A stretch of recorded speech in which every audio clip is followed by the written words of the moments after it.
Not wrong. This one.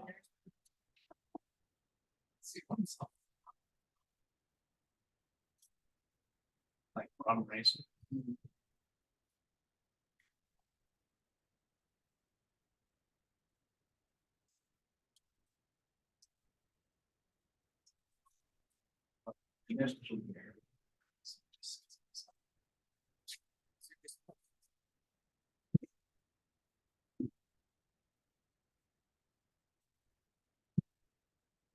Your sheet? Is that sheet? There's no spot.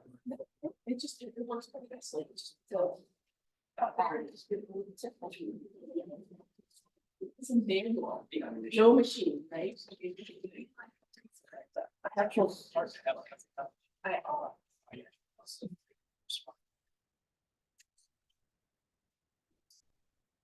See, this is the red guy. Sure, it's torn from here up to Oh, here. How does something like that take? no, Do you guys have any electric? And it's No. right. Good. Electric. Side by side. how are you doing? No, and that's right here. Side by side. Side by side, yeah. Thanks. Okay, yeah.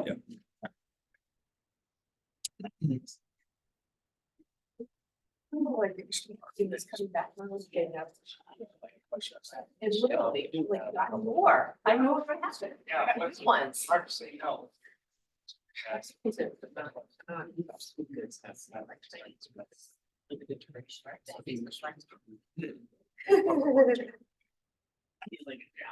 Jess.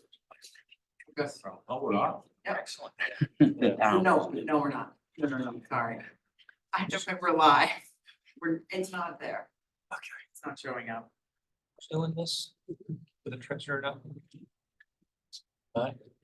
You'll go over the agenda, but I'll take care of everything. Yeah. Yeah. Sure. Now, at work where I am, I think so. We're live on Zoom, correct? Yeah. Okay. All right. Is this our entire finance committee? Yes, Members because of the of the. committee. It is, okay. Yes. So we'll call this meeting to order at 9:32. Before we get too far into it, do we have an approval of the agenda? Anybody have any changes that need to be made? We move, we approve it. No objection? And by the way, I'm running this because we don't have a treasurer at this point, so I'm just filling in. So the first order of business we're going to address is the treasurer's report from Michael Carroll. Yes. So we have John Dolph with us today. So I'd like him to present a high level on our investments. And then from there, we'll go into the regular treasurer's stuff. Welcome, John. Thank you. Like you said, my name is John Dolph. I work with First National Wealth Management. I am a portfolio manager there, so my main day-to-day activity is managing the underlying assets of your portfolio. So there's a packet of information that was, I think, distributed to everyone. I'm going to try to stay as high level as I possibly can.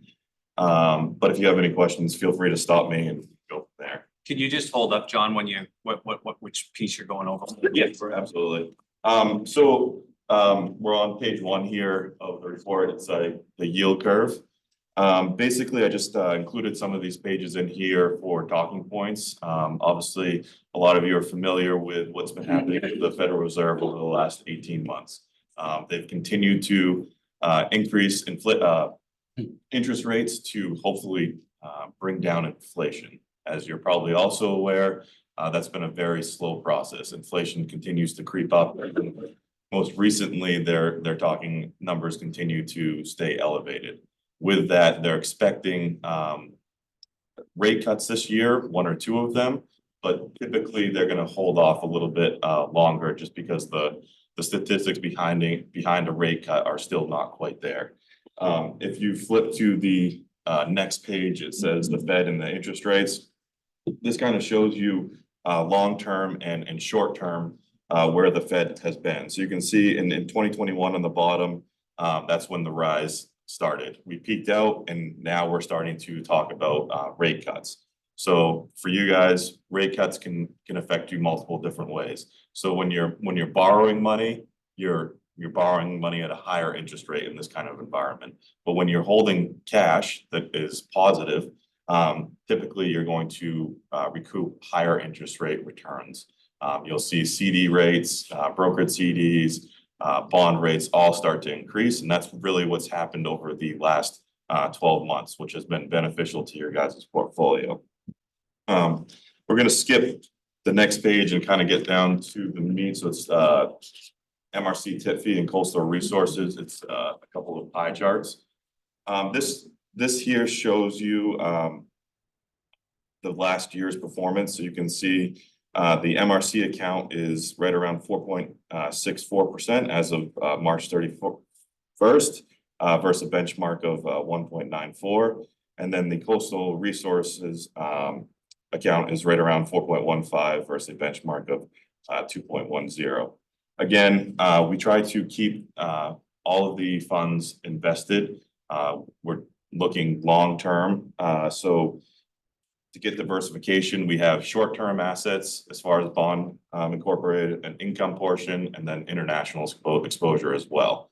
The reason for this is by using mutual funds rather than individual bond selection, your risk tolerance increases. So if one bond or CD were to fail, you wouldn't really feel the whole pressure of it if you just bought, let's say, Coca-Cola bond individually. So that really gets you the diversification that you need for a relatively smaller account, because at that point we would have to buy individual bonds at, let's say, 50,000 increments, and we would only get so many bonds incorporated into the portfolio. By utilizing these mutual funds, we are getting hundreds, if not thousands, of bond investments that continue to spit off income yields. Yes. Now, with mutual funds, you have a market risk that you wouldn't have if you held individual bonds that were good bonds and didn't default. Yeah, so all of the mutual funds that we use, like Dodge and Cox, are high rated. They're AAA bonds that are in there, but incorporating individual ones would take a little bit more, I guess, individual research, because if that fails, you're going to lose that entire chunk. With the smaller allocation to a lot more of a portfolio, you're only going to lose minuscule amounts at that point. Yeah, but if you're put in a position of having to sell part of your mutual fund holding, Yep. you could do it when your actual fund is down instead of up, because rates can trade up Exactly. and So down. the other portion of it is the bond market's a little less liquid than the mutual fund market. All of the mutual funds that are utilized within your fixed income portfolio are T+1 trading. So that basically means that we can go out to the market, sell a portion of the funds that you need for any sort of distribution, and you get the funds the next day. So with the bond market, that window is usually a little bit longer, and the pricing that you get is a little bit different as well. It's going to be a bid-ask pricing, so you would have to go out to auction, I guess you would say, to get that dollar fee. When you're liquidating a mutual fund that are holding bonds, it's a guaranteed liquidation factor at that point. I don't agree, but that's fine. When I encourage people to buy bonds, I say they ought to buy the bond, not the fund, because they're laddering their maturities. They shouldn't have to sell them if they're laddering properly and anticipating cash needs properly. Yep. It's just, and you're having And that's to why deal with it. the switch to mutual funds have had come in this portfolio. There's been liquidation over the years that had to happen relatively quickly, and utilizing the mutual funds rather than the individual bonds has been more beneficial to you guys in this. And I accept that. I agree. I'd like to add something. Yep. Just to clarify for those that may be watching and stuff, the coastal resource account is just a naming. That is something that we were under contract. That is the MRC's money. It has nothing to do with coastal. That was just a contract obligation where MRC had to put money into a certain account in case volumes weren't met from the waste. We are actually in the process of, it's a name that's for some reason could be changed. We are actually in the process of dissolving that account and rolling it into the other account. So when you mention coastal, I don't want you to think that anybody think those funds have anything to do with coastal. It was just a naming thing that happened years ago that we've been trying to change, and we're finally at the point where we can change that, but that is MRC's funds. Are there any other questions or any other topics you want me to go over? I can go over in more depth if you want, the mutual fund allocation and again, why we continue to utilize those. I think the last thing I would want to hit on is as far as repricing goes, when rates are increasing over time, you can buy into the market. So if you bought into the market, let's say in 2022, interest rates were relatively low, let's call it 1%. And then over that year, they've increased, let's say 5%. So when you have a mutual fund, the mutual fund is continuing to buy bonds at the current day price. And that's what's giving you the spin-off of the yield as you move forward. So if you get to 2023, which bond are you going to be more likely to buy? One that's giving you a 5% return or the one that's giving you a 1% return? Well, typically you would buy the one that's giving you a 5% return. So that means the 1% one is going to have to be offered at a discount. So what happens inside the mutual fund is these continue to collect, and the lower interest rates start to spin off and become mature, which then we are able to get into the market at a higher rate of return. So with interest rates now projected to come down, having like you mentioned, a ladder effect of bonds already on the portfolio that are getting higher than anticipated rates, it's going to be beneficial as we move forward as these rates start to come down. So that means basically now we have a liquid position and one that's going to incorporate higher interest rates as rates start to normalize at that Fed target. I'll leave it there. I know we're trying to stay as high level as we can, but if you have any more questions, I'm more than willing to go over them in more detail. Well, thank you. We'll have you back just after 10 anyways with the rest of the board, President. Perfect. And Thank you. to do it all over again. Thank you, John. You're welcome. Moving forward, Aaron. So next in the treasury report would be the monthly payables. Everything's pretty standard there, right at our average. I mean, we're doing a poster for the MRRA next week. And the capital staffing, this should be the last invoice for them, I believe, on this payables. And then Eaton Peabody was a double month billing because they didn't get us an invoice last month. But other than that, payables are pretty standard. And I believe we wait till the next meeting to vote on this, right? Thanks. Moving on to budget reconciliation for Q1. Things are looking really good there. We are at 28% of revenue. And once again, I just want to reiterate that we will not be taking any revenue from our reserves. This is all cash flow that we've been having coming in that we're able to operate off of. I will say Innovative has been very good about paying their monthly invoice for the management services and also for the lease. They haven't skipped a beat. They're on time. So there's been a great turnaround there. They're direct deposited. So we're at 28% revenue, which is great. When it comes to payables, we are at 17%. Now, we have a few numbers that are going over the 50%, but in those cases, they would either have been annual payments like the workman's compensation, 5212, or we're starting to run high on the bookkeeping services, but that's something that I was pulling back this year on anyways, now that we have staff added. So that should end up leveling out. And then of course, dues and memberships, we've paid some of those things annually ahead of time.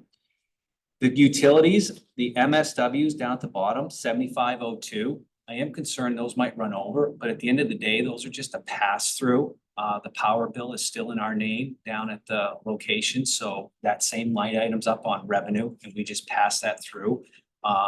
They need to provide Versant with a load rate, and until they figure out all of the equipment that they want, they can't do that, because if not, they'll require them to put a very high deposit down. So it's just a lot easier for them for right now to keep it in our name.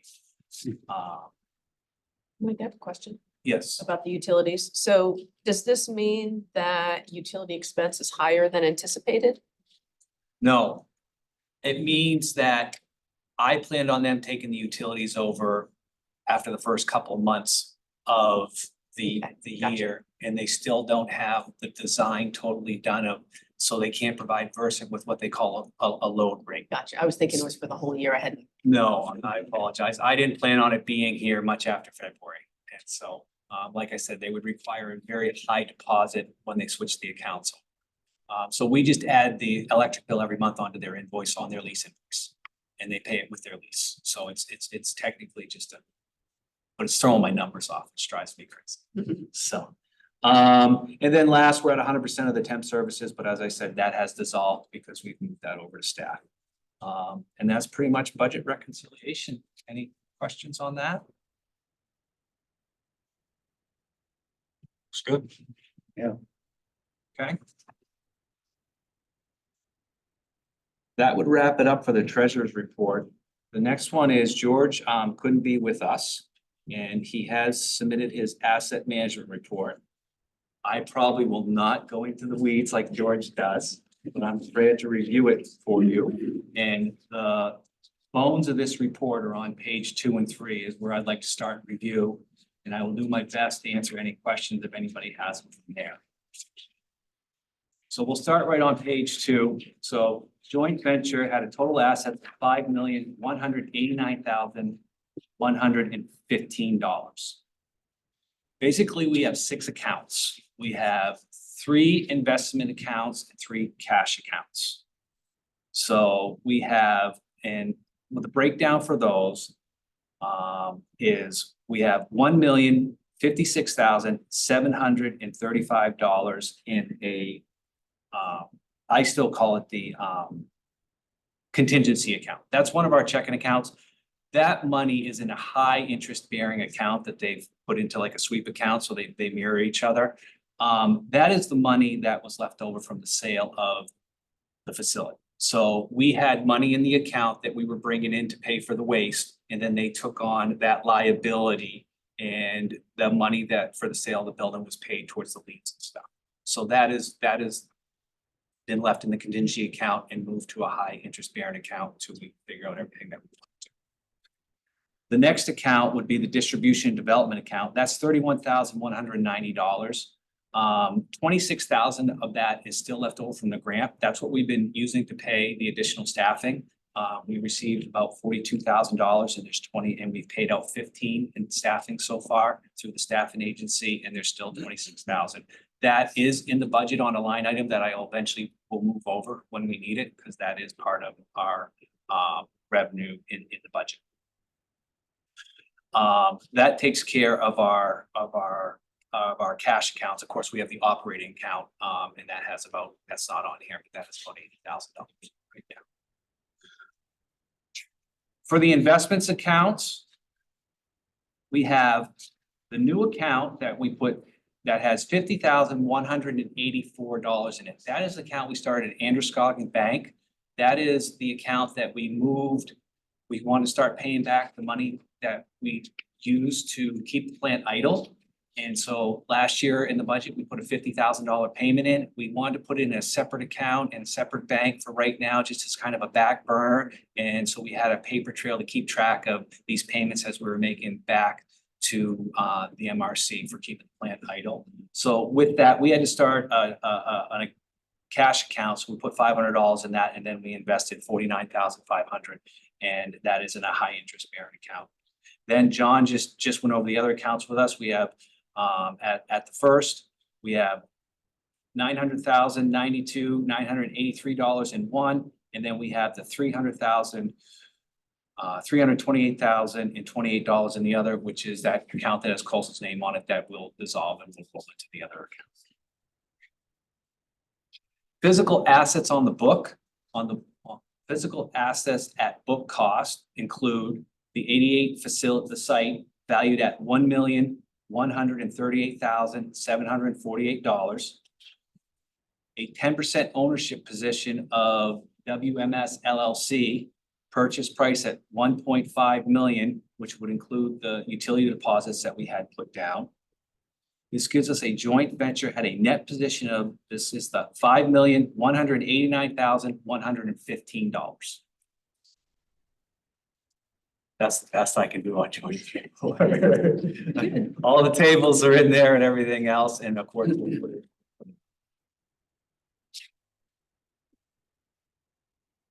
Good, thank you. Thank you.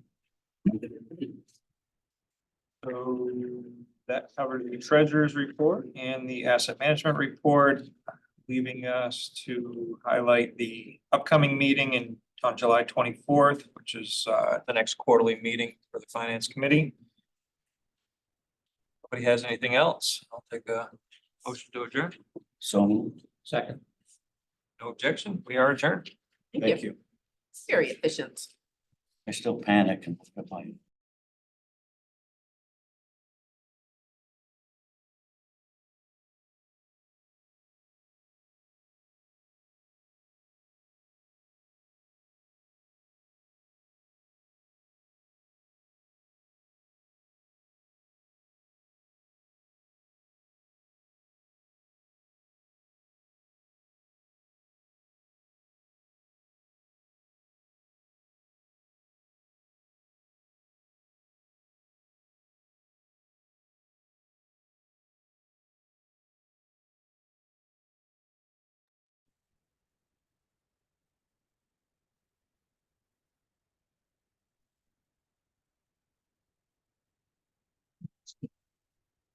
All right, now we're live online and unmuted online. So the meeting has been called to order.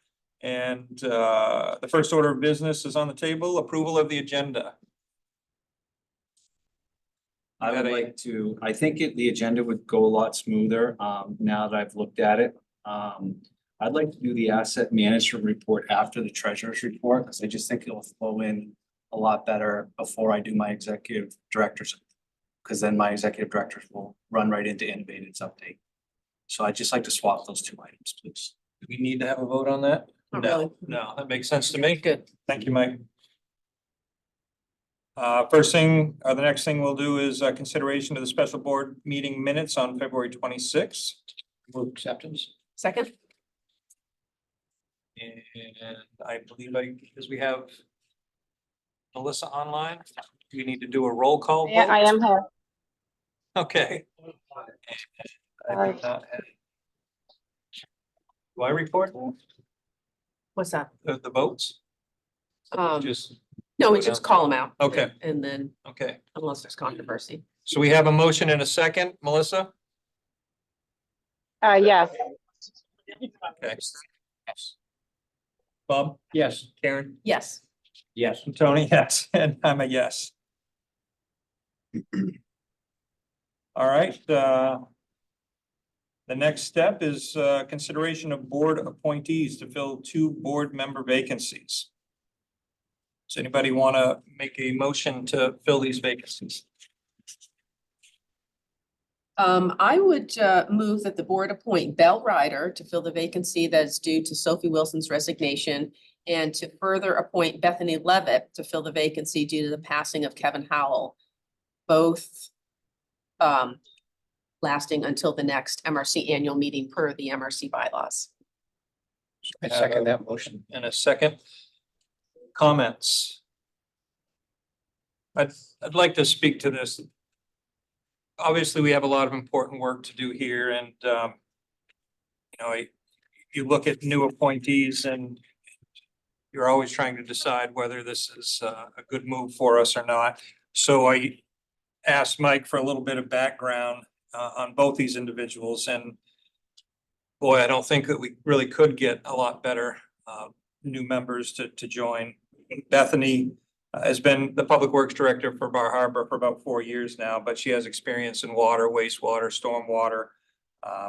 Has a degree, actually a bachelor's degree and a master's degree in civil engineering. And one of the things I noted that when we had spoken to you earlier, you said you love the idea of applying math and science to solve complex problems.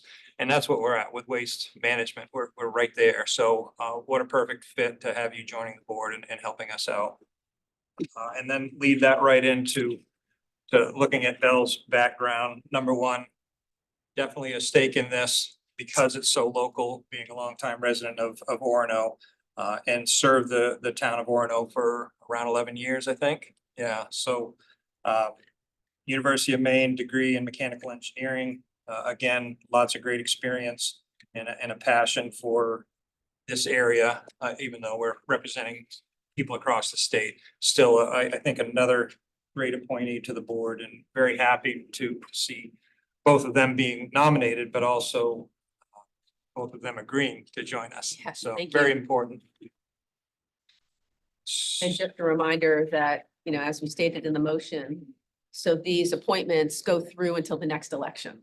And then they'll be up for consideration for reelection if they so choose. Hopefully they will. Along with the regular vacancies that we have every year, the three So the ne- board members that are up. so what you're saying is the next election will be busy. Yes, I think there'll be a lot of Yeah, a lot. slots. Very busy.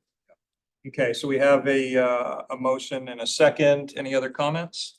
No? How do you vote, Melissa? I vote yes, please. Thank you. Steve, Yes. Bob, Yes. Karen, Yes, Tony, Yes, with thanks. and I'm a yes, an emphatic yes. So that passes, and I'd like to invite both Bethany and Belle to join us at the dais. thank you. Believe we have cards for you. They don't have to handwrite their names on. Almost like.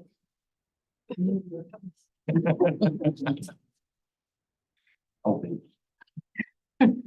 So would either of you like to make any comments before we proceed? I'd just like to say I really appreciate the invitation to join the board. I worked with Sophie for 11 years and I heard a lot about MRC and, you know, both the good, the bad and the frustrating. You know, I'm pleased to be able to help continue on her work, but also now that I'm no longer working for a municipality, I felt so disconnected from this type of work, and I'm really happy that I can plug back in a little bit. Thank you.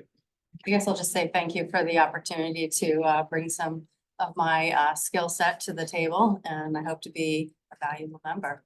So thank you for that. Thank you both. Great. Moving on, we, as witnessed during the Treasury Committee meeting, we do not have a treasurer at this time, so I filled in, but did so poorly. I would love to see an election of an MRC treasurer, so that is our next order of business. We'll take a motion. No, Go ahead. just I would No. move that Belle Ryder be elected to serve as MRC treasurer. Second. Any comments? I would just like to say, as Belle pointed out, that she did work closely with Sophie, who was our former treasurer over the years that Sophie was here, so is quite familiar with you know, the MRC finances. She's also got a very sharp mind and is willing to serve, give it a try for while her term lasts this calendar year and see if it's a good fit. So I would really appreciate that. Thank you. Excellent. Excellent, great point. Thank you. Anything else? All right, so we have a motion and a second. We'll go ahead and vote. Melissa? I vote yes. Thank you. Steve? Yes. Bob? Yes. Karen? Yes. Tony? Yes. Yes. Okay. Bethany? Yes. Okay, and I'm a yes, that's unanimous. That has moved, and we now have a treasurer. And we are going to be nice enough not to force you to do the treasurer's report today. On the first day. I wanted to discuss the board committee assignments for the communication, finance, and waste flow committees. Mike, Yes, what was the, what was the process for this? so You called around? yes, I spoke with everybody. Of course, I didn't have a chance to speak with Bell or Bethany. So, but Bell obviously has to be on the finance committee now as the treasurer. And then I just put them where the voids were on the other two committees, but all the other board members, I did call around. A couple asked for some changes, and so those have been rectified and are on this, but I have spoke to all the board members at the time. So the only one you haven't spoken to is Bethany. Are you okay with the assignment to the waste flow committee? Yep, I accept that assignment, yes. Excellent. And Bella, Bell, sorry. We obviously have you on the finance committee. Are you okay with being on the communications committee as well? Yes. Okay. So I spelled Bell's name on every document wrong this far, but it will get corrected. Last time it was Paula's, the last day, so I just want to put that out. So I was gonna point that out, that on this, it is spelled Bella and the actual spelling is Belle. So those corrections will be made. As long as it's not belly.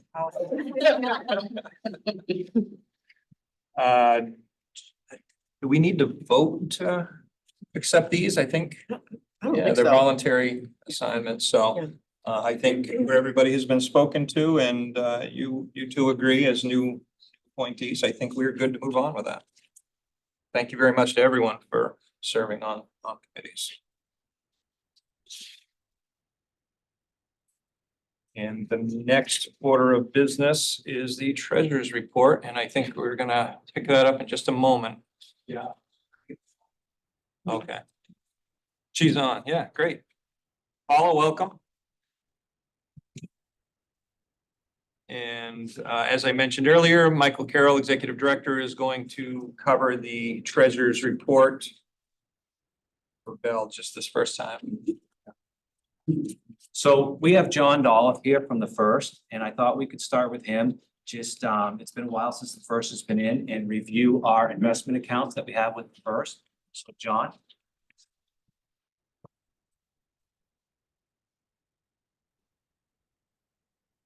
So again, my name is Jonathan Dolph. I work with First National Wealth Management out of the Bangor office.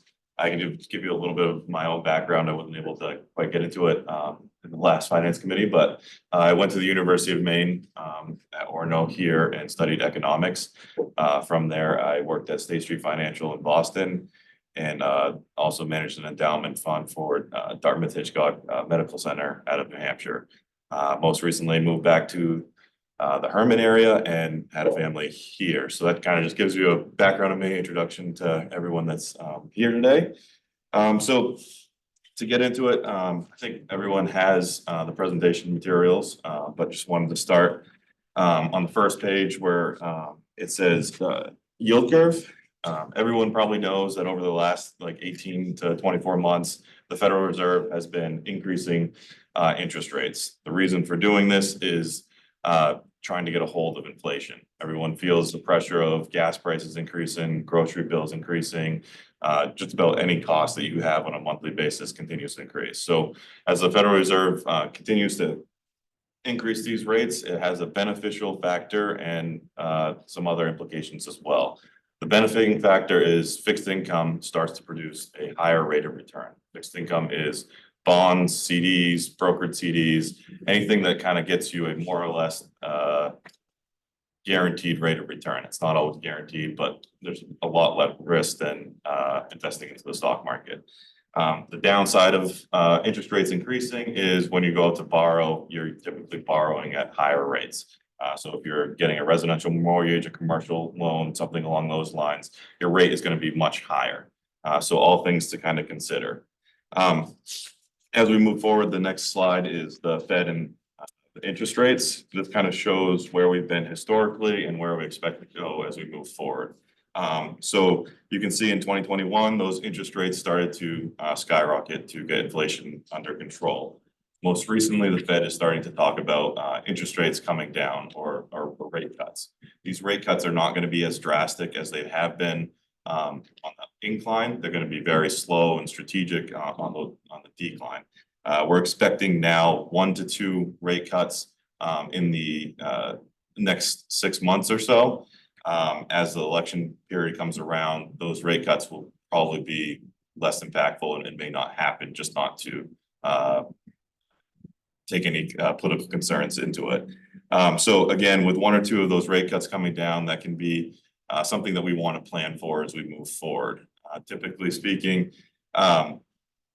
we invest at a certain rate of return. So if you invested in 2021, 2022, those rates would be much lower. And now we're receiving much higher rates. So if you go 2 pages forward, this goes over the actual portfolio that you guys have with us. We are strictly, for the most part, invested in mutual funds.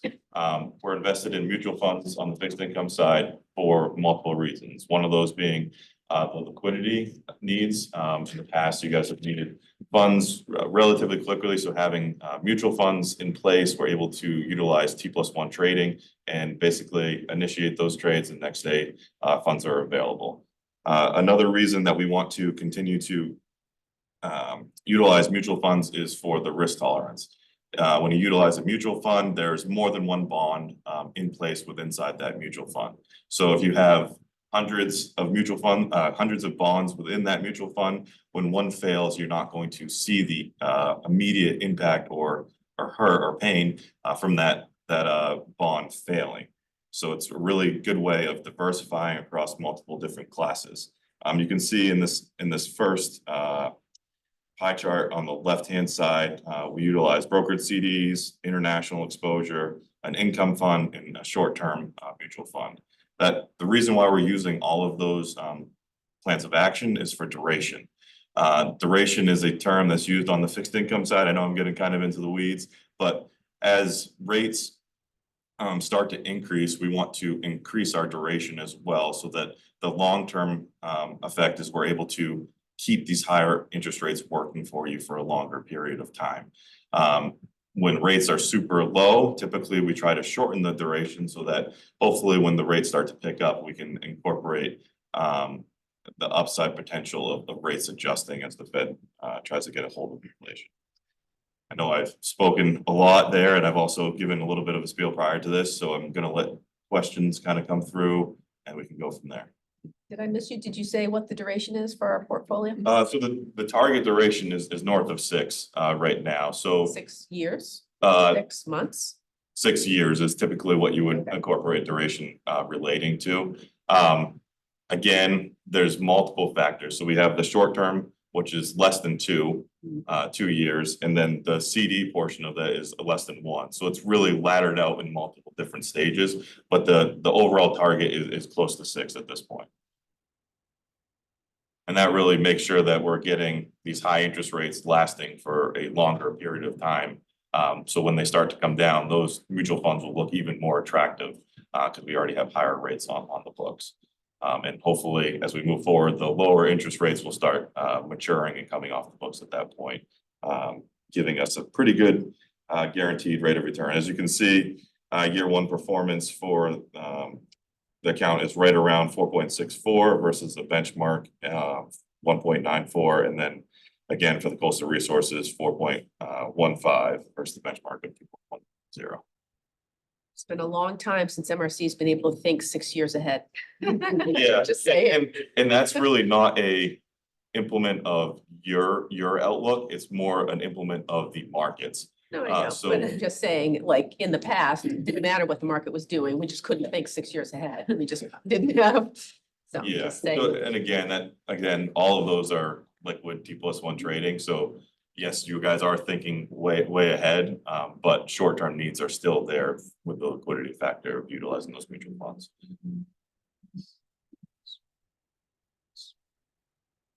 Any other questions people would like me to go over? Leave it with that. Super. Thank you, John. You're welcome.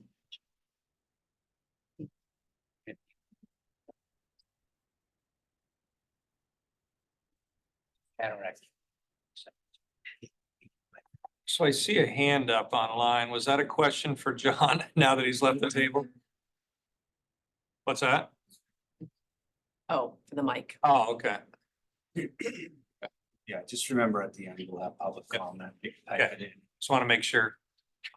Gotcha. Impressed you can see that.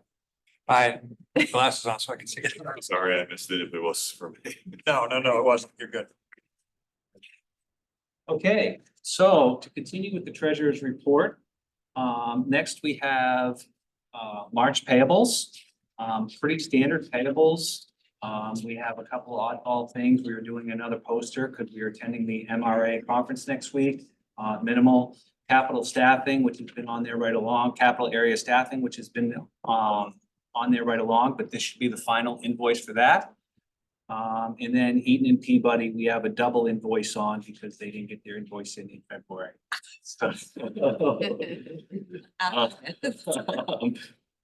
So other than that, pretty standard, looking for approval to do a check run and pay those bills. That's out of the standard operating account. I'd make a motion that we approve the payables as listed. Second. Motion and a second. Do I see any questions or any comments? No, thank you, Mike, for a concise payables list. We'll go ahead and vote on that. We'll start with, Paul is the only one that I think Melissa. I was gonna say, it looks like Melissa had to get off, so Paul, Paula, you're actually, your mute's off too. How do you vote, Paula? Yes. Yes. Accept. Steve? Yes. Yes. Karen? Yes. Yes. Tony's a yes, and I am no. Val? Loves yes. Bethany? Yes. And I am a yes, so that is unanimous. You could include the treasurer. What's that? You could include the treasurer. Yeah, exactly. Okay, next on the treasurer's report is Q1 2024 budget reconciliation. So the top half of what you have is revenue. We are 28% of revenue. Everything's looking good there. I will commend Innovative on religiously, they are paying their management fee every month and their lease. Between that and the dues, we are online with revenue and we will not be digging into the reserves for every revenue. We should be able to cover our operational budget this year with the cash flow that we have coming in from those few sources. So revenue looks good. We're at 28%. Expenses for Q1, we're at 17%. So we're fairly good there. You know, we are working, which I'll go over in my report, with marketing companies. We have a big fund in marketing that we haven't had to dip into yet. So when you see the percentages, anything you see over 25%, most likely that an annual payment's been made. That's why it's higher, like Ledger Code 5212 is workman's compensation. That's been paid on an annual level. Bookkeeping services, Ledger Code 5801. That is at 37%, but I've always intended we're going to be backing off that service now that we have staff. So that should end up leveling out. And 5804 dues and memberships, we've made some annual payments there. Down at the bottom, where we're at 57% of utilities, Ledger Code 7502, that's just a pass through. That is actually the electric bill down at the MWS facility, and we just haven't transferred that over, so we just add that to the lease, but we get that in our lease payments. I'm assuming that that's going to stop sometime this year, but we're just working on some things there. And then the temp service is at 100%, but that we've met our contractual obligation there, so we shouldn't have any bills. So expenses are looking good at 17%, and revenue is looking even better at 28%. That's the Q1 reconciliation. Thank you. Thank you for watching that closely. Yeah, exactly. That ends the treasurer report, unless anybody has any questions. Great. So give you a break here and we'll move on to the asset management report. So George couldn't be with us today. So George from our MRC's longtime consultant, George Aronson from Commonwealth Resource Management Corporation, gives us an asset management report quarterly. I am not gonna get into the weeds like George does. I know enough about this to be dangerous and very fearful that Bob's gonna ask me questions I can't answer. So with that said, I'm gonna start on page 2, and I'm just really gonna go over the bones of this thing. And we're just gonna cover the items on page 2 and 3. So joint venture had a total assets of $5,189,115. This is all made up of 6 accounts that we have, 3 cash, 3 investment accounts outside of our regular operation accounts. So for cash accounts, we have an account that we call the contingency account that has $1,056,735 in it. These are the funds that are in that account that remain from the sale of the plant for the waste, the collection that we had on the waste, because that liability was paid when we sold the plant and liens were paid. So we didn't receive any funds at the sale, but we had this sit in the account from revenue collected from billing the waste. The next account we have is the distribution development account. This is the account that we used when we were doing the, which we've met that contractor obligation when we were doing the distribution back to the members for their tonnage, which that was for 3 years, and that obligation was met.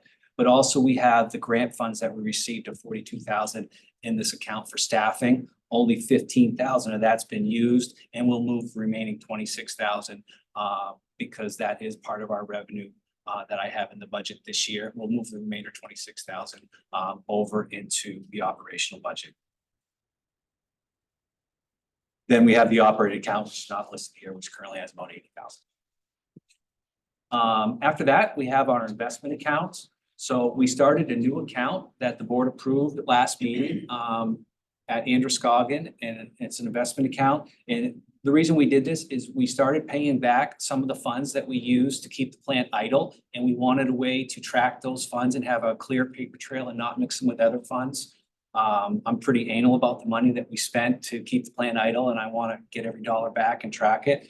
So we put $50,000 over there in a high interest bearing account.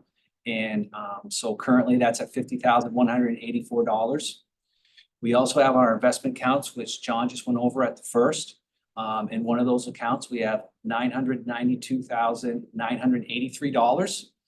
And then we have another investment account that has $328,028. That account, there's some confusion on that account, which John had mentioned. That account has it says is named Coastal. It's only named Coastal. That is MRC's money. That is an account back when we had our obligation with Coastal. We had to create an account and have reserve funds available in case the tonnage obligation wasn't met. We do have a note from the receiver that those funds can be moved, and we're going to work on moving those this quarter. I'll work with Val and I'll work with the officers. We'll move those funds and we'll just roll them into the other investment account so that we just eliminate that second account. It's not required anymore. And it's for some reason, we just can't seem to change the name from Coastal. So we just want to roll it into the other account. Physical assets valued at book and cost include an 80-acre site in Hamden valued at $1,138,748. 10% ownership MWS, purchase price at $1.5 million with deposits totaling of $73,000, which include another $18,000. With all the figures that I just read off to you, the joint venture, that is the total of the net position, which I had mentioned at the beginning of $5,189,115. That's all I have on the asset management report. Thank you, Mike. Well, it's no George Aronson report. I think you did a good job. We appreciate it. Thank you. Aaron, I have a question. Yes.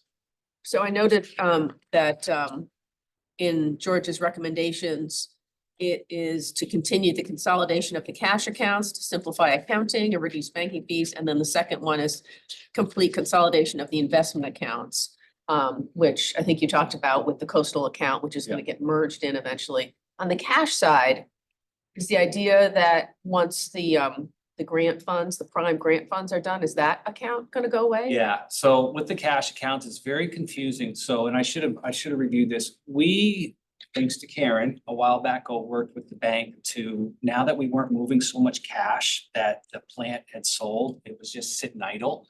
We talked to the bank about getting those cash accounts more in a high interest bearing account.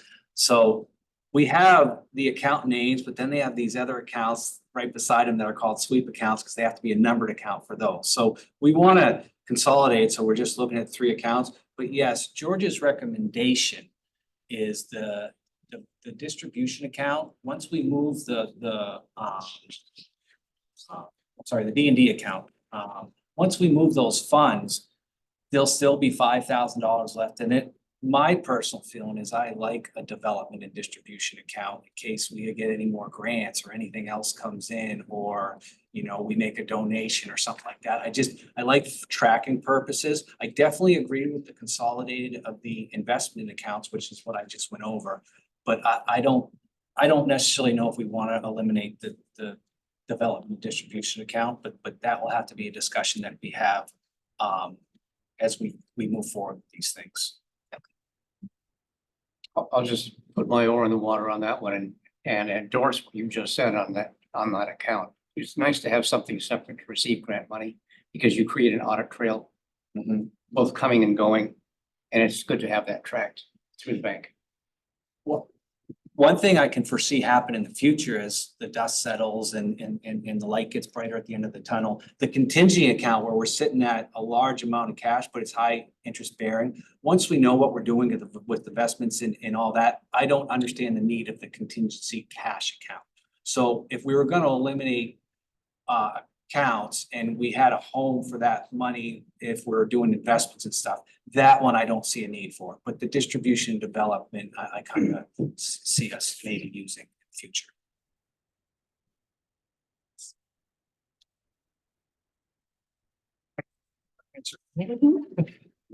Any other comments, questions?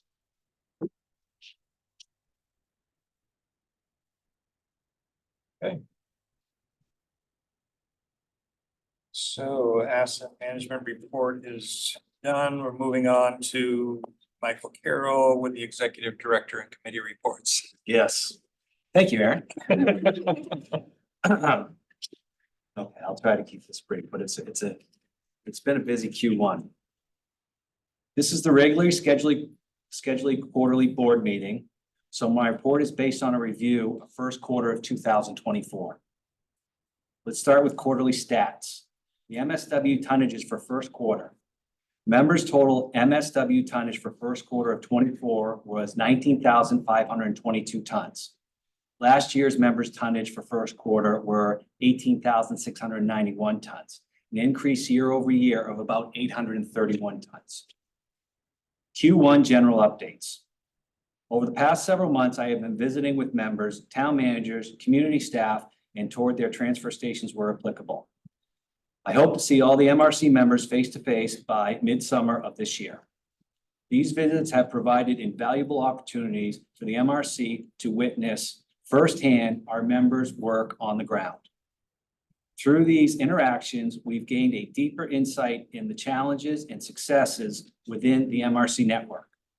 I have been in many situations during a visit where I have been asked a question about a process or a piece of equipment and have been able to reference what I have seen working successfully at another member's facility. Not only have we been visiting members and providing updates in person, but we have also been sending out extensive updates over the past couple of months on MWS facility progress. These communications have been going out via mail, PowerPoint presentations, and constant contacts to the MRC members, state representatives, senators, regulatory authorities, and many more. We have asked our members and other parties to share these in-depth updates with colleagues and on their social media to keep everyone informed of the progress. We have also had some groups tour the MWS facility in Q1. Main chapter of National Society of Professional Engineers toured in March. They promote education in schools and introduce students to engineer disciplines. 40+ members of the National Society of Professional Engineers were in attendance for that tour. Blue Hill and Surrey also toured recently with 6 community board members. Within the last week, a local senator and state representative has also requested a tour, which we are currently scheduling. You may recall that back in December, MRC was asked to be part of the Maine Climate Control Council Materials Management Task Force, known as MMTF. The Materials Management Task Force co-chairs are DEP Commissioner Melanie Loisum and Dr. Cindy Eisenhower, Associate Professor of Anthropology and Climate Change at the University of Maine. The task force is a group of about 40 individuals, and we have had 4 regular meetings in Q1 this far, and about a half a dozen smaller group work session meetings. The task force is a well-diverse group of experts in waste, green energy, and environmental impacts. We have 2 more regularly scheduled meetings before the task force wraps up and provides a report of strategies and action for the Maine's existing climate control action plan. MRC has been working with Bangor area staffing since last fall to recruit and place a staff person for the MRC bookkeeper and admin position. Well, I am pleased to announce that we have recently met our contractual obligation with Bangor staffing, and Barbara Kiefers, I will get this right, who is with us today doing the meeting, has accepted the position a couple of weeks ago and is officially a member of the MRC staff. Barbara's office will be located at the MWS facility. We welcome Barbara aboard, and we all look forward to working with her. Over the last few months, I have been soliciting marketing firms to work with the MRC on branding, community outreach, and education. I reached out to 4 firms and have received 2 proposals so far. Once we have collected and revised the proposals to meet the needs of the MRC and its members, I will coordinate a communications committee meeting, and we will have the firms present their proposals. MWS facility update. Innovative Resource Recovery CEO James Cadella and CFO Kevin Hogan are here today to provide a detailed high-level MWS facility update, so I will keep mine brief. Since we established our partnership with Innovative Resource Recovery 10 months ago, MWS has made substantial progress towards its redevelopment plan. Innovative is actually engineering and retrofitting the plant, focusing on enhanced product of renewable natural gas. Most recently, on January 1st, MWS received formal approval from the Maine DEP to conduct weekly waste test runs. Since that approval, MWS has safely conducted multiple weekly system trials to obtain key data points that will further support the overall system design. This campaign marks the 2nd set of test runs, which the previous one conducted was in July of 2023, to ensure the operational readiness of the equipment.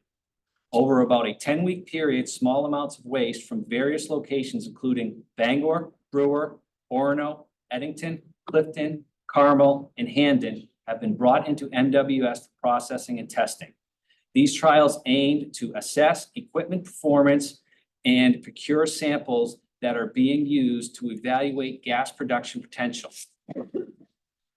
MWS has utilized multiple technical consultants to facilitate these trials, including the University of Maine Process and Development Center, which supported the laboratory work required to properly conduct lab testing and analyze results of the waste.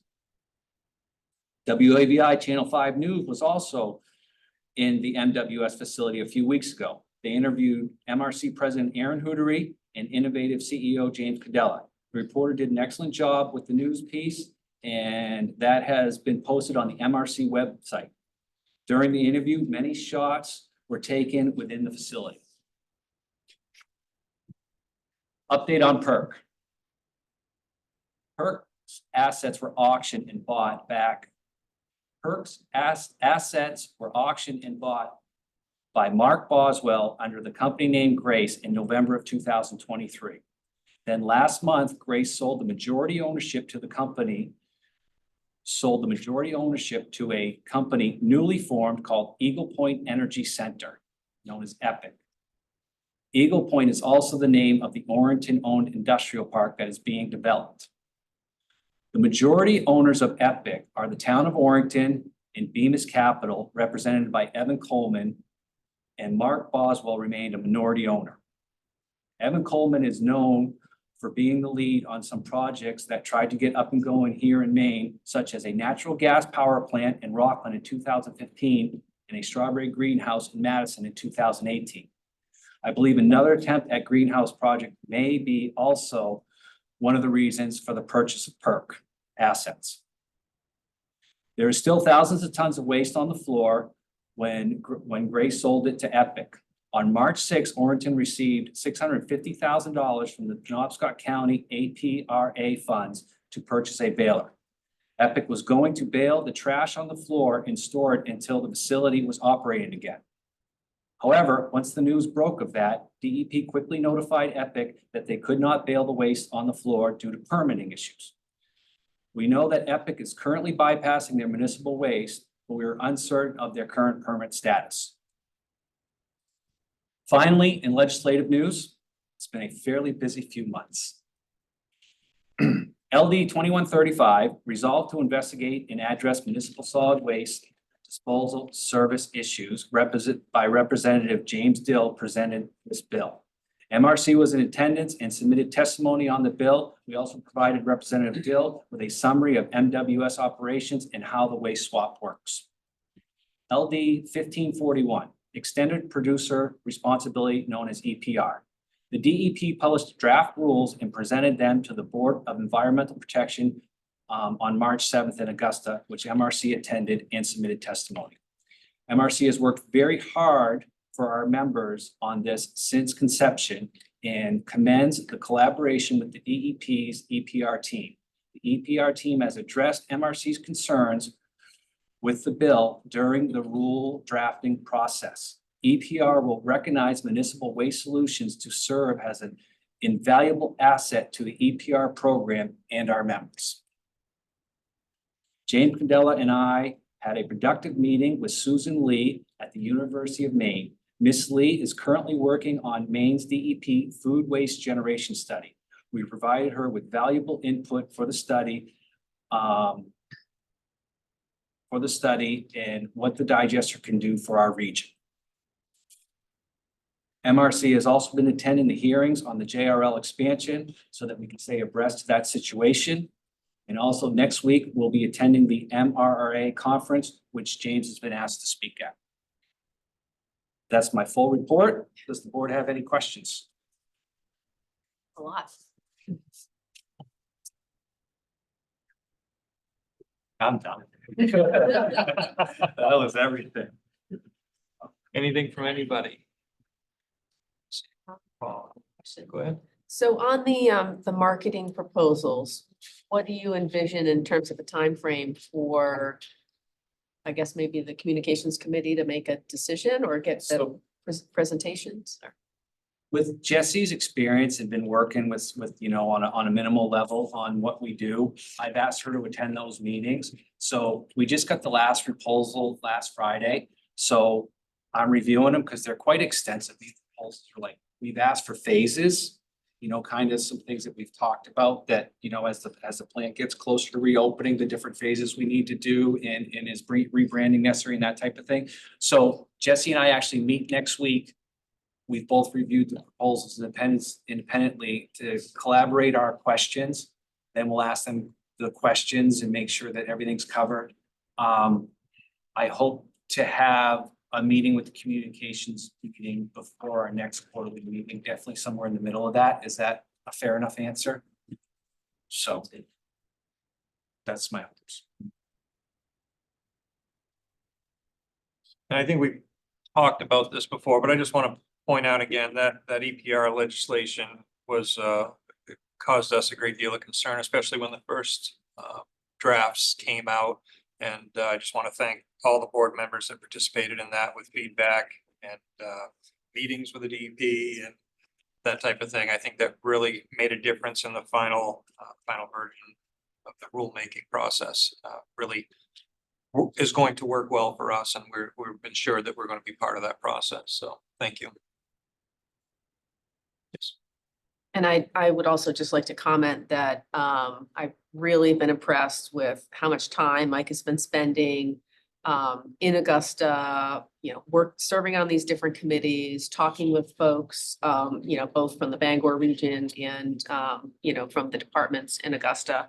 And I think it's really paid off because it sounds like he's really building some strong relationships and credibility with folks in terms of his level of knowledge and engagement. And I think it's just great that you're able to being asked to participate in these committees and that you're going and attending. I mean, it's just a great opportunity to, meet more people, get MRC's name out there, have them understand what it is that we're trying to do, get that level of understanding up, because there's still a lot of confusion or lack of understanding about what it is exactly that we're all about, what the plant is about. So I think it's, I know it takes a lot of time, but I think it's very worthwhile, personally. Thank you.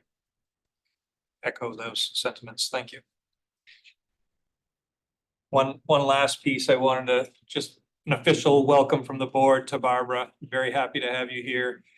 Mike has been taking care of everything for years now, and I think he welcomes you more than anybody. But thank you very much for your support of the board and our work. Welcome to the team. Okay, if nothing else, we will invite Innovative Resource Recovery, James Candela and Kevin Hogan to the table to give us first quarter 2024 MWS facility update. Welcome. It's official.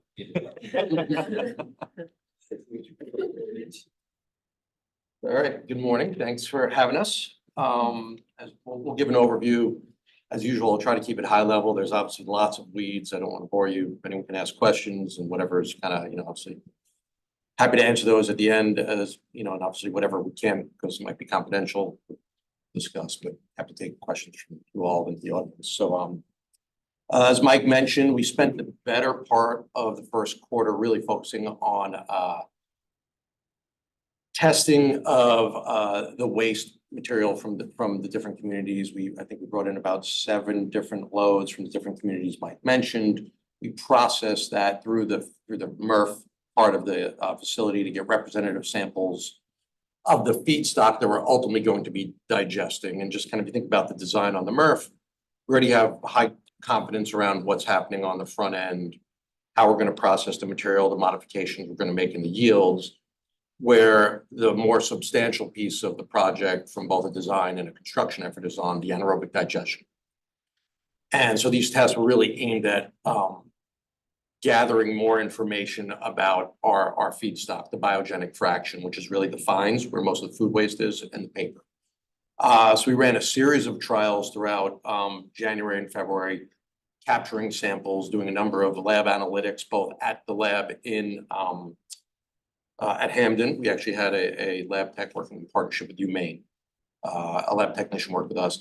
And we also sent them out to our AD technology consultant after to their third-party lab they were with. And the real focus of that was to evaluate what's called the biochemical methane potential of the feedstock, BMP. Basically, when you put this material into a digester, how much biogas is going.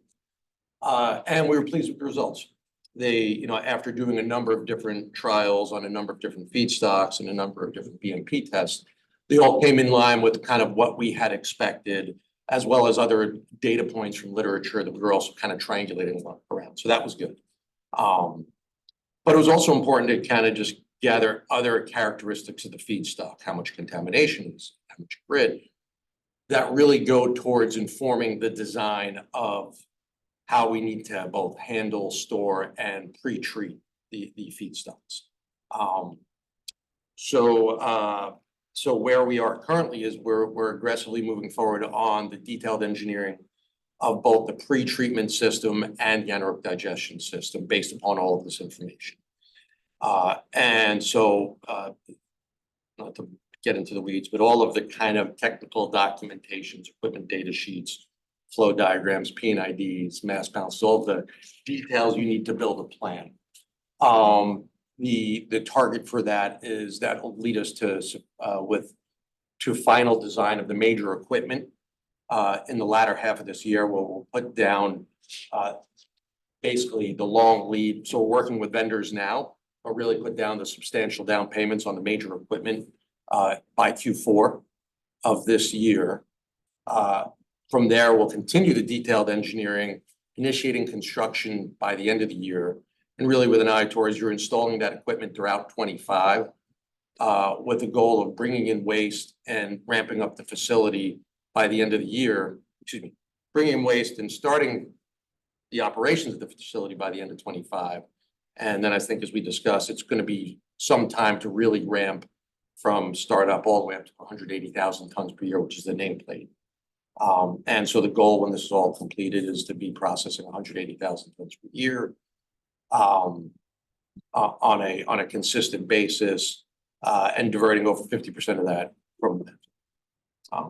So that's kind of, I'll say, the project timeline. And then obviously as we move throughout there, we continue our work with Maine DEP, Town of Hamden, City of Bangor, all the different regulators and stakeholders, both from a kind of, like I said, a regulatory perspective, as well as Versant Power, Bangor Natural Gas, the different folks who we have utility interconnections with to make sure our commercial agreements are in place and in line with the capacity needs in plan.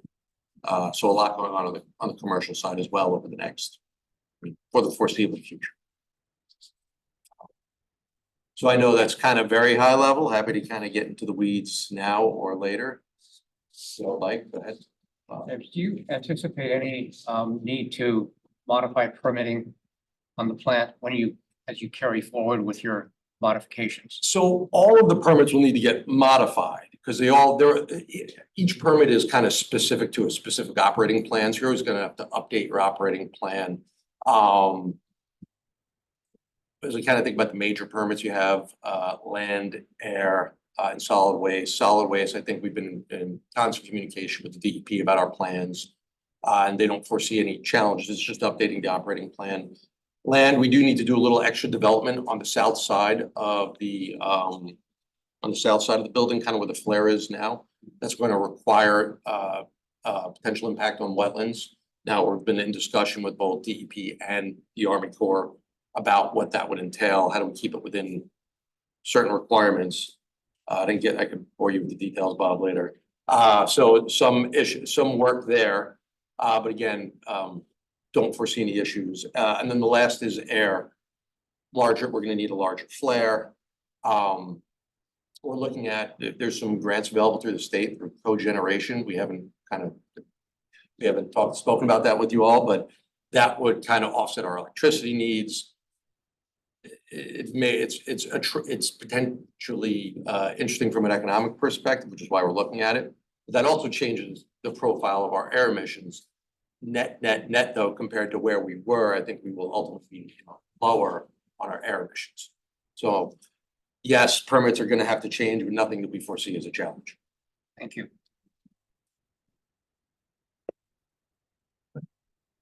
So is the plan to ultimately feed into the Bangor gas pipeline with the quality of gas needed for Yep. natural gas? Yeah. Yeah, that's still the plan. We're discussing with them now the formality of a natural gas interconnect agreement, which kind of specifies the technical specifications that you need to hit before it can go into there. And then, and obviously kind of feeding that back through our design team on, okay, we have biogas coming out at a certain quality, but it needs to meet this quality. What's that upgrading piece to get there?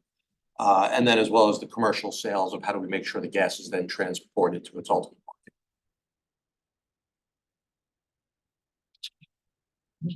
market. And do you foresee PFAS being an issue with your process? Interesting question. So as of now, no. We've been in contact with the Bangor wastewater treatment plant where our discharge will go to. And I think they're still trying to figure out what's next. I mean, obviously, a large a significant portion of what we divert that doesn't get upcycled goes to landfill as a residual. There's also, like I said, the wastewater discharge, and that's kind of an unknown at this point in time, candidly. I know, and I think Bangor wastewater is also, and all the other wastewater groups are trying to figure out what do we have to monitor. And so we kind of have agreed to keep in touch about it and as things evolve, but sitting here today, I can't tell you specifically that, hey, there is or isn't a PFAS challenge in the wastewater discharge. Obviously, the good thing about wastewater, though, there's ways of cleaning it up. It's just what's the level you need to clean it up to. I think there's some confusion now about what that means. And where the onus lies is to don't, just rely on the wastewater plant to do.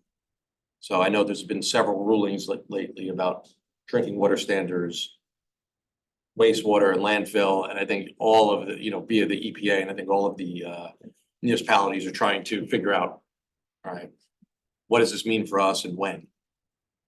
I think, Bob, I probably didn't ask you. I probably didn't. I mean, I understand. Well, we're on top of it, right? We're keeping our No, finger on it's the clear pulse. thinking about it. But I can't really. Yeah. I don't have a good answer for you. No, thank you. Not that I'm an expert in this, because I'm absolutely not, but I received a tour of the waste treatment facility in Bangor, which receives effluent or leachate from the Sawyer landfill, the old Sawyer landfill, and talked about PFAS. And the answer I received from her was very much what we just heard from James. It's still really up in the air as to what kind of regulations and what kind of requirements are going to be coming down the pike. It's just unknown at this point, so. You mentioned grants. I wondered if you were looking at anything else beyond cogeneration. I mean, there's just so much money out there right now for renewable energy and you name it. Yeah. It's not gonna be there forever. It's kind of like, do you have any mechanism to So, evaluate that? so we actually did get a grant, a very small one for the work we're doing with UMaine to cover their expenses. So that was actually helpful. I can't recall the name of the grant. The cogeneration one is through Efficiency Maine. We're obviously looking at the investment tax credit via the IRA. That's really the substantial one. That provides pretty significant I'll call them rebates after spend almost, if you will, based upon, obviously, we qualify as a biogas facility, but then there's the way the IRA was structured, pretty significant benefits via if you're constructing the project with prevailing wage and apprentice labor, as well as percentage of domestic content. So everything we're doing in our development now, kind of how do we develop the facility cost effectively, but also make sure we track domestic content and prevailing wage is high on our list, because the ITC is a very substantial portion. Could be up to 40% of the eligible capital. So that's really the big one. Anything else on grants? And We've done outreach, obviously, multiple times, and we found a few smaller ones that we plan to pursue as we get. Most of them need to see the more detailed plans, et cetera, so it's kind of you gotta get there before you show them. And so we'll go after them. Unfortunately, we're in a little bit of a weird window where some of the bigger grants seem to be more focused on either electrical or hydrogen or something like that, where we just don't really fall quite in there. We've talked to a couple groups where we may try and do almost a custom package that you present to the regulators and say, look at all these great things we're gonna bring to the table. And we're hopeful we might get some traction there, but we haven't been able to find, I'll call it the silver bullet grant program for this facility, because it is a little bit unique. But we're obviously focused on it where we would love to get as much outside help as we can. So. Well, it can be a little overwhelming because there's just so many opportunities out there. It's hard to make heads or tails out of them. And then, of course, you got the long lead times, which don't always match up with project development timelines. It's encouraging to hear that you're pursuing maybe a custom package, making it clear what the benefits of this process are, and asking, how can you support us? So, yeah, absolutely. This is for the good. And hopefully you're making it clear that it's a public-private partnership, you know, that gets you some I have a traction. feeling you guys will be hearing from us. Good stuff, so. We're happy to write letters of support. Do that all the time. And just, you know, obviously, we've been very focused on the MRF, the anaerobic digestion, everything, making that kind of round out as the base project. We continue to look at other technologies for diversion to the other streams. And it, you know, happens regularly, but we've been less focused on that. We want to make sure we get Plan A, which is the plant with the digestion system, nailed down and locked up.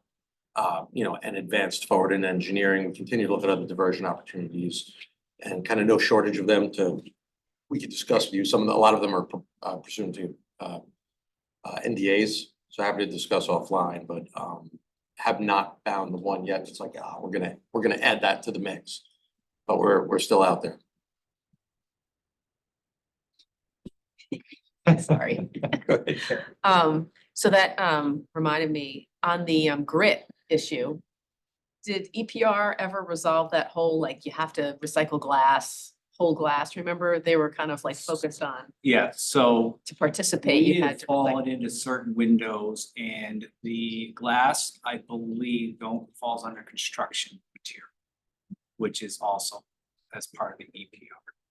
So So we won't be excluded from it because we've worked very hard and we have an email that says what we do over at the facility is covered under the EPR. So we've worked very diligently. There's about 4 people on that team. And, you know, which each one of our testimonies, one of the key items were, can we be more clear on this? So, our facility is covered. It took some explanation, but a lot of people just consider glass, you know, like the bottle bill, where it's very hard for glass to come in on a garbage truck and go on a tipping floor whole. So. And I think the first step of that EPR is determination of whether there's a ready market for that material. And if there isn't, then what other options, and construction obviously is options. So we're confident that we're gonna make that work. Well, Sorry. no, Um, absolutely, conversation. I'm looking at anaerobic digestion as a process you're integrating into the plant more than it was. There are communities where I live who do a lot of composting. Yep. And I'm wondering whether one can make an effective economic argument that the anaerobic digestion is not only a better form of disposing of food waste and organic material, but an economically superior way of doing that. My point I'm trying to make is our composting program where I am is not good. And there's got to be a better alternative. I'm thinking anaerobic digestion may be the pathway to getting out of what we're doing into something more effective and efficient. Yeah, so I would definitely agree with that statement. In my prior life, I run composting operations and you need to run them at scale to have any type of economics to them. And I suspect yours is not at scale. And then you factor in the collection element, or is it and I don't know if you have curbside or it's just residents bring it to the transfer station. They bring it. Okay. So, But then you have the issue of what's for larger, and it kind of differs by large communities and small communities, but then you have to have a separate truck. I know there's a food waste ban, a food waste legislation that's just enacted. It's an industry I've been involved with quite extensively in my career. I'll say the overall economics are challenging, given once you have to put a separate truck on the road and the logistics are challenging. So, and then to further go to compost, which makes kind of a low grade product, which is very light and harder to transport. Given the current environment, anaerobic digestion is definitely a superior technology solution. That said, obviously, each community has their own kind of dynamics about tip fees and how things get collected and how they're incentivized. So I'm in the camp, we're clearly in the camp of anaerobic digestion, but there's a place for compost. think it's challenging on a small scale. It's challenging on a large scale at times as well. I make a point on that, and I beat this drum before. People that, if your community chooses to compost, people that want to compost will compost. The people that don't want to will reap the benefits of our program. You know what I mean? I would argue that this is a better solution for the organic waste, but at the same time, for those communities that choose to do something a little different, or a household, individual household that chooses to do something different, that works for them because that's their belief system. But we are going to serve the greater good for that community and to all 115 communities, so. Yes, we're accomplishing similar goals via the hierarchy, right? And I would argue at less complexity or burden on the generator of the waste, right? We're taking that material and we're upgrading it to a renewable natural gas that's gonna offset fossil fuels. And so, it's whether you look at a soil amendment or fossil fuels, however you value it. Again, we just think, like I said, what we're doing is a far more engineered and technologically superior solution.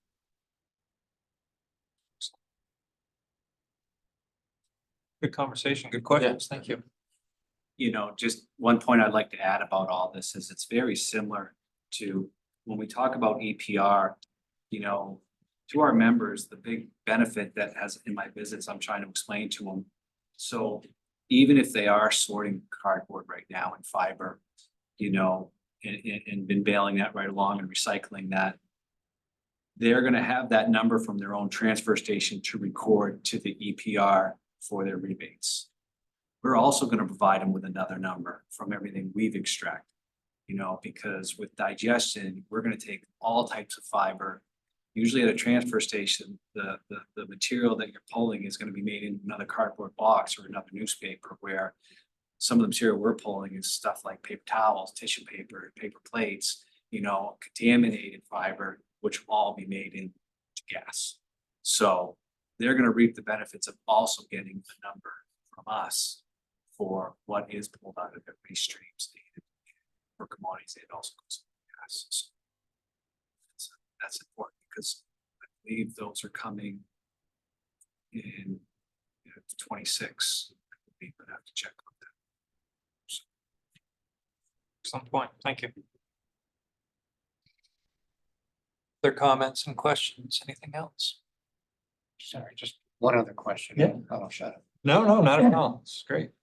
When this plant was first built back in the day, the concept was it would attain the 50% goal that was set. I'm hearing you're gonna do better than that. Yeah, right now, without the bolt-on other technologies, we're in the 50 to 60% range. So we are, I mean, I read some stuff earlier that said it was gonna be like 70s and 80s. And listen, I think that's our aspiration as well. We'd love to get there, but we want to do it in an economically prudent manner and not just throw something out there just to have a flashy headline, right? We want to make sure that we can actually diligence it and, you know, prove it out with a solid plan. So yeah, that's our starting point. And obviously we have to by our permit, and then go from there. Thank you. Great approach. Yeah. Make sure it works before Yeah. you do it. Awesome. All right. Last call, comments, questions? Thank you very much, James, Kevin, Thank you. appreciate it. We really appreciate all the work that's going on over there and the positive forward progress, so. Good. So the next thing, I wanted to point out that the next quarterly board meeting is on July 24th. We'll have the finance committee meeting before that and then the board meeting following, just like we normally do. And at this point, I will open up for public comment. Can't tell who we have for attendees. Do we have any questions in the comments section? Any questions right now? Okay. If anyone did have questions for public comment, they can type them into the chat function? Chat, okay. Or questions, yeah. So I'm assuming, John, you don't have any public comments to make. Thank you for sticking around. I do appreciate that. All right, in the absence of public comment, I will move on. We had a scheduled executive session, which I'm not sure we need. We It's just don't on need- there. Yep, 'cause we- yep. All right, so no need for an executive session. At this point, we are wrapping up our board meeting and I would take a motion for adjournment. So moved. Second. Excellent. No questions. Do I need to take a roll call vote for that? Mm-mm. Okay, good. We are adjourned. Thank you very much, everybody, for your time. Thank you. Stop.